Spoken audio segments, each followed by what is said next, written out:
So we're getting ready to take our ACT practice test, and the best thing to do is already know the directions headed into it. So for your mathematics section of the ACT test, remember it's 60 minutes and 60 questions. The directions are going to be the same as what you see on the practice, so as long as you know this going in ahead of time, you won't have to take any time reading your directions. So the biggest thing is to remind yourself of what things you're allowed to assume in this section here with the 4 things. That figures are not necessarily drawn to scale, so don't be fooled by how it's drawn. Look at the measurements given to you. All geometric figures lie in a plane, so we're doing Euclidean geometry. Line always means straight by definition, and average means the arithmetic mean. So you take the sum of your numbers and divide by how many you have, and that would be your average. Again, when you're doing any test, this always is a good reminder. Don't linger any problems that take too much time. If you have to, mark it on your test booklet, go back to it later, do the ones you can the quickest as possible, and then you can go back and spend the time where you need to. A calculator will be allowed, but everything is designed so you don't need a calculator to answer these questions. The calculators that you're going to be allowed to use is a Desmos embedded calculator in the test itself, and they'll allow you to have a scientific or a TI graphing calculator to use as well. So let's take a look at some selected questions. Remember, because you guys are only freshmen, there are going to be things that you're not able to do. So as long as you use your problem-solving strategy to maybe to narrow out the distractors or things that don't make sense, then you can make your best guess. If it's something that you can use the calculator to help you, maybe you can graph and find your answers. Instead of doing the algebraic calculations, that's acceptable. It's a way to answer your questions or narrow down your possible answers to pick the best one for things you're not aware of yet. And this is just a practice to see where you are now and do some kind of projections as to, okay, well, if you continue on with your studies, so you would have your level of geometry next year, followed by your level of algebra 2 the following year, the projected growth if you stay on that track for your final ACT or that junior year. So let's take a look at some of the selected questions and how we can arrive at their solutions. So here it says the numbers 1 through 15 were written on the paper, 1 number per piece of paper, then they were placed in a jar. 1 piece of paper is going to be drawn at random for the jar. What's the probability of drawing a piece of paper with a number less than 9 written on it? So the important thing, we're talking about the probability. Probability is always a chance out of the total. So there are 15 numbers in the jar, so my total is 15. So we're looking for denominators of 15 to start. Then I want numbers less than 9. So if I think about those numbers, these are the numbers less than 9, and there are 8. So my final answer would have to be the chances 8 out of 15. Our next question says, which of the following expressions is equivalent to negative 4x to the third minus 12x to the third plus 9x squared? Again, they're asking you to simplify the expression, so I can see I have some like terms with those x to the thirds. If I put them together, I'll have a negative 16x to the third plus 9x. Our next one's just a quick evaluation. So they're saying, hey, x is equal to this. Can you do a quick substitution, follow the order of operations to find your result? So this one, if you're really good with your calculator or Desmos with your grouping features, you could just enter it in with that substitution and it will give you the final answer. If you're trying to do it step by step, remember you would do your multiplication here first, then your division, then your multiplication, and finally your sum, and you'll get your final answer of 16.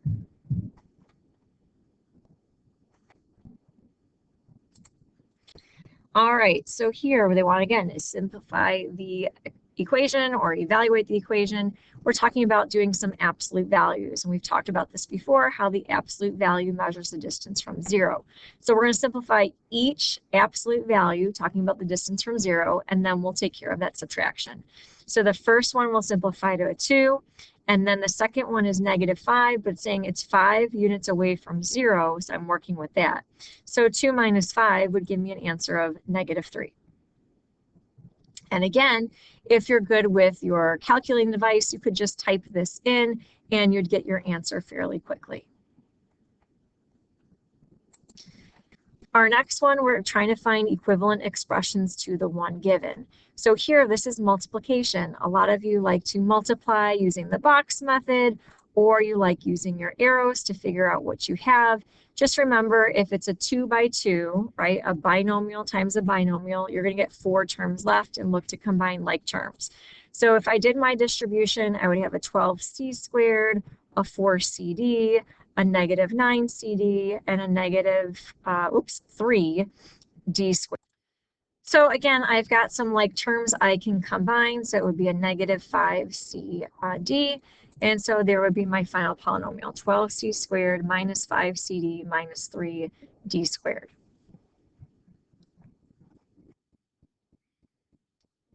Moving to our next question, we're working with some fractions, right? So fractions, not a problem, it's just a division. And so if we have 180 students in a college course, a quarter of them are going to get A's, a third of them are going to get B's, and the rest earn C's. How many earned a C? Well, I'm starting off with 180, right? I'm going to deduct from that, right? So a quarter of them have A's. So this is my quarter of 180, right? A third of them have B's, so there's my B's. So if I figure out the A's and the B's and deduct it, I'll have my answer. So again, you could type all this in as is with your grouping symbols into your calculator or Desmos to get your final result. If you want to do it in steps, it's up to you. It's just going to take a little bit longer. You could do it mentally as well, but we should end up with 75 students with C's for the course.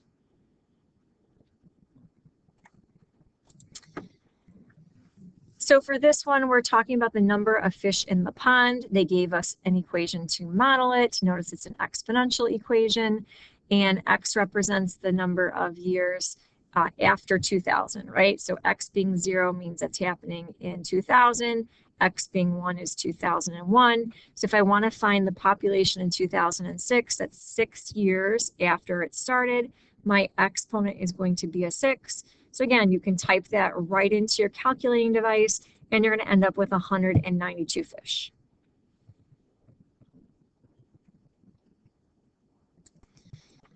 All right, so number 8, we're talking about doing a drive from Chicago to Baton Rouge, and we're talking about rates of change, right? So this is really a slope problem. So I know it was 510 kilometers away at 8 o'clock in the morning, then 105 kilometers at 1 o'clock in the afternoon. We're just looking at the change in kilometers to the change in time, right? So we're doing our slope problem.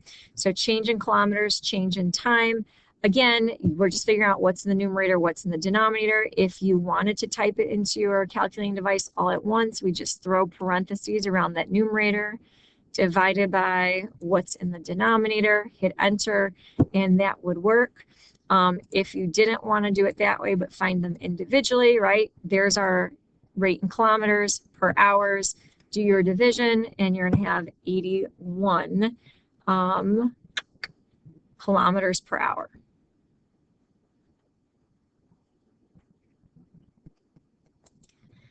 All right, we have another rate problem here. She runs 15 miles in 2.5 hours.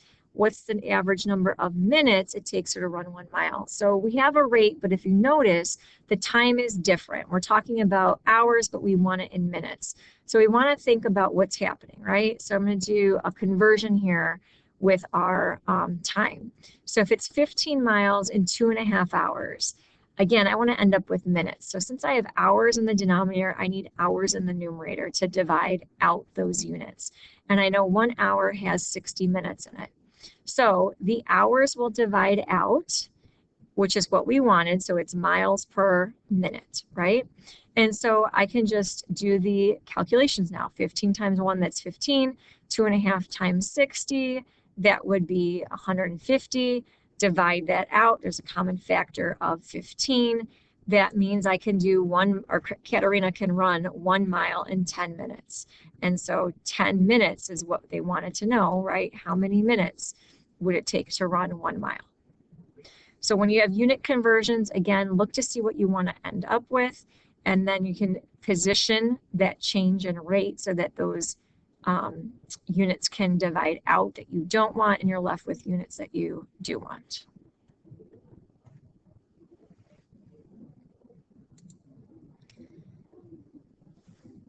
All right, so this one we're talking about pay at a job. So it's important to remember that typically the standard work week for people is 40 hours per week, and that's just your regular pay. Then you might get into your overtime. So anything above those 40 hours, you're going to get paid time and a half typically. And then for your paycheck, once you do regular time, overtime time, then they do all your deductions like taxes and things like that. So based on the information here, right, you're going to have your 40-hour work week. And then above that was, 6 hours of additional time, overtime pay. And Thomas is deducted 117 for his paycheck for all his various taxes and withholdings. So I could type all of this into my calculator at once and get my answer. If you wanted to go step by step, you could do that and do your calculations. But Thomas's paycheck should be $618 total.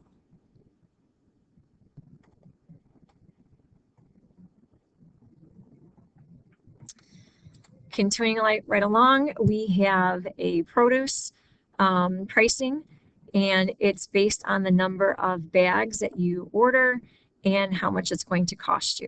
So if we're looking about Janelle, she did 2 trips for her shopping, and she wants to see what the price differential would be as if she had done it in 1 trip. So if you notice, she went on Monday and Wednesday. So for Monday, she got her 3 bags priced at $3 a bag. Wednesday, she got 4 bags priced at $2.80. So her total for those 2 trips was $20.20. However, if she went in 1 trip and got 7 bags of grapes, they would now cost her $2.60. So that would be $18.20 that it would cost her. So what's the price differential? Well, $20.20 minus $18.20.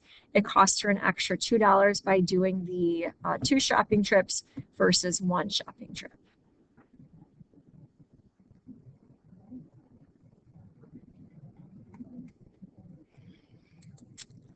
So our next one's talking about percentages of a scientific notation. If you know how to enter it into your calculator, you can do it in 1 shot and get your answer pretty quickly. If not, we'll talk about the different steps that you can take. The first thing we have to know, percents are based out of 100, right? So 3% technically is 3 divided by 100. So we're working with really 0.03 for calculations. This scientific notation here, if I'm multiplying by 10 to a positive exponent, that means you're moving the decimal place that many places that the exponent tells you to the right of where it is. So when I'm taking this times 10 to the 4th, I'm moving the decimal places 4 places to the right, and that would be my result. I can multiply those 2 together and get my final answer. If you can do kind of those 2 things in your head right away and just take this times this, you'll get the same results a little bit quicker, and that's 1,242. But again, you can go back to the definitions, do the pieces, and get your final result.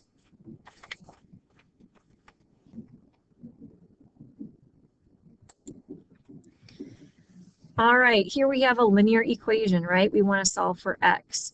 So we just have to think about what operations we have to complete and then undo to get x alone. So I've got some distribution of a -3 on the left and a 2 on the right to take care of. And then I can start undoing. So I would go with the lowest variable first. So I see this -12x. I would add 12 to each side personally and end up here. Then I would see this addition of 2. I would undo that and subtract it, divide by 2. And so we would have our final answer being 13/2. Again, if you didn't want to add the 12 and you added the 10, that's okay. You're just going to have a -2x, and then if you subtracted the 15, you would have a -13. A negative divided by a negative would still give you a positive. But as long as when you're undoing and you start with the smallest value for your variable, you're not going to have to worry about signs when you're doing your solving. So again, it's minimizing your margin for error.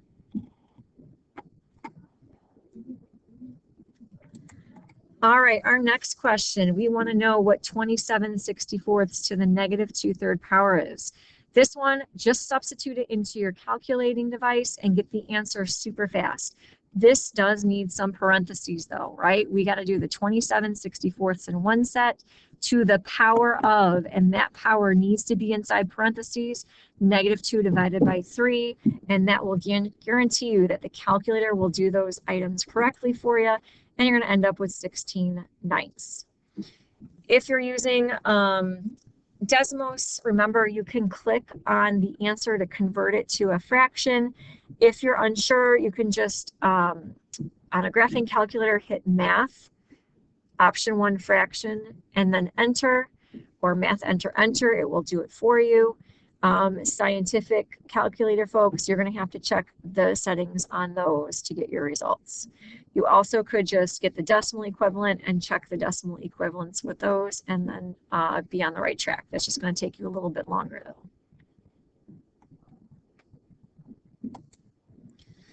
All right, 22, slope. We've been studying that for a while. So in order to do that, when you have an equation for a line, the best thing is to get y alone, right? So undo this. So I would subtract x from each side, divide everything by 5, and simplify where you can. Your slope is your rate of change, so that's going to be with your x, and so technically that slope is -1/5. Parallel lines have the same slope, so we can just use the same thing. If they asked you for a perpendicular, remember it's the opposite reciprocal slope. So if they said, hey, what's a perpendicular slope to this? It would be a positive 5/1. Parallel, same, perpendicular, opposite reciprocal. But just undo it to get y alone, and you'll have the slope to use to help you answer either of those questions.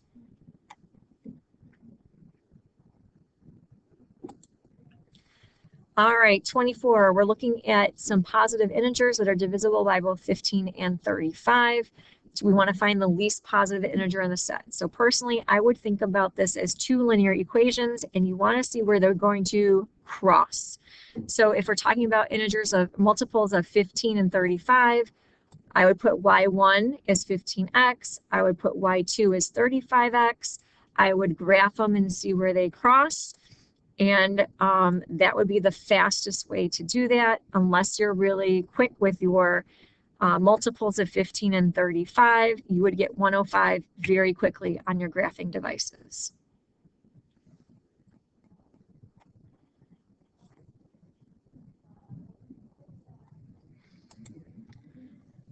All right, so as you can see here, we're doing a lot of scientific notation again. They're telling us about the land surface for the Earth versus about the water surface. It says if the space capsule lands at a random point, what's the best estimate of the probability that it will still land in the water? So when we're doing probability, it's a chance of what we want to have happen, which is landing in water out of the total, right? So the water is 3.63 times 10 to the power of 8 square kilometers. And then the total, I would have to add the surface area for the land and the water together.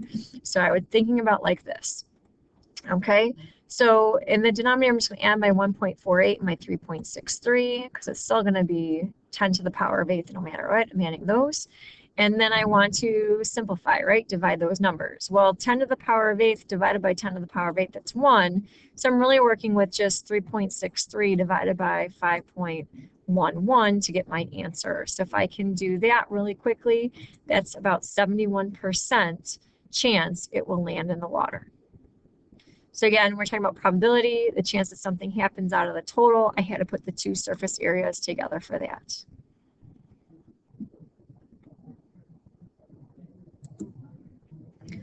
All right, for this one, it says one side of a square. Squares have 4 sides that are equal. It's 12 meters. So if I'm finding its area, side times side, that's 144 meters squared. Now I want a rectangle with a width of 8 that is going to have the same area as that square. So I'm thinking about this. Areas of rectangles are still base times height. So 8 times x is 144. Do a quick division of 8 and I'll get my length there, or my base, as 18 meters. All right, here we're talking about the average. This is that arithmetic mean that they were talking about in your directions. 4 numbers, the average of that is 92, so that's my answer. And I have a new list of 4 numbers using 3 of the same is the original list, but the fourth number in the original list is 40, and the fourth number in the new list is 48. Okay, so I just kind of have my blocks here saying that those are the same. One's 40 and one's 48. So this one here had the mean of 92, right? So what I can see is there's a difference of 8 here. And if I'm talking about the means, I have the sum divided by 4, which means I could take each one individually and divide it by 4 and add them together and get the same thing.